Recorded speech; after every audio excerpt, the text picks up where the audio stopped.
Допоможіть нам зупинити цю страшну катастрофу, щоб не погибли наші діти, наші батьки. Concerns have emerged regarding the Zaporizhzhia nuclear power plant in Ukraine. Russian troops have allegedly placed suspicious objects resembling explosives on the plant's roof, sparking fears of a potential disaster. Seized by Russia in February 2022, the Zaporizhzhia plant, which is Europe's largest nuclear facility, has become a topic of contention between Ukraine and Russia. Accusations and counter-accusations between the two countries have escalated, deepening the tensions regarding the power plant. Ukrainian President Zelensky raised the issue of Russian dangerous provocations at the plant in a discussion with French President. Speaking during a joint news conference with Spanish Prime Minister, Zelensky provided more details of why Ukraine is raising the alarm of a potential nuclear attack. Росія технічно готова для того, щоб спровокувати локальний вибух на станції, який може призвести до викиду небезпечних речовин повітря. Зрозуміло, зупиняти нас тими чи іншими такими неочікуваними терористичними актами, як підрив Каховської дамби, так і можливий підрив локальний, як я вам сказав, і потім викид. He also said in a presidential address that Зараз від нашої розвідки ми маємо інформацію про те, що на даху кількох енергоблоків Запорізької атомної станції російські військові розмістили предмети, схожі на вибухівку. Можливо, щоб імітувати удар по станції, можливо, у них якісь інші сценарії, але в будь-якому випадку. according to a statement from the Ukrainian armed forces, explosive devices were discovered on the roofs of the third and fourth reactors at the Zaporizhzhia nuclear power plant.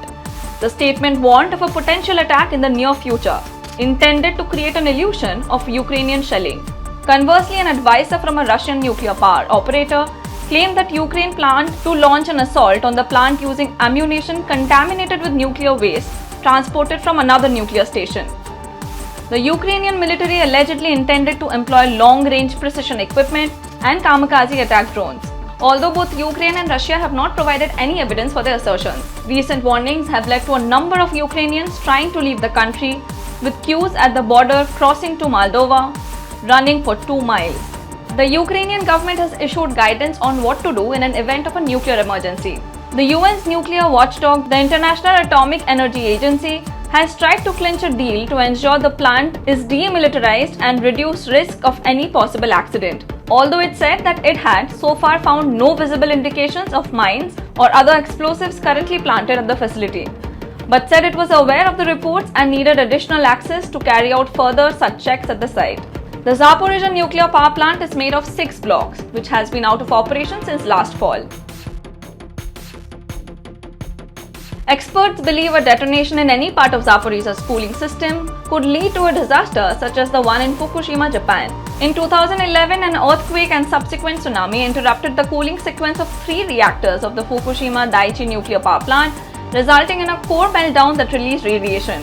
Although experts say that there cannot be a radiation disaster because the shutdown block cannot emit radioactive iodine.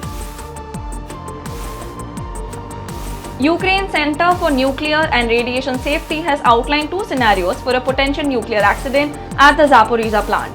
In the first scenario, if the reactor's protective encasing remains intact but the facility beneath melts due to power outage or damaged cooling system, an area within approximately 2.5 kilometers of the plant would be contaminated.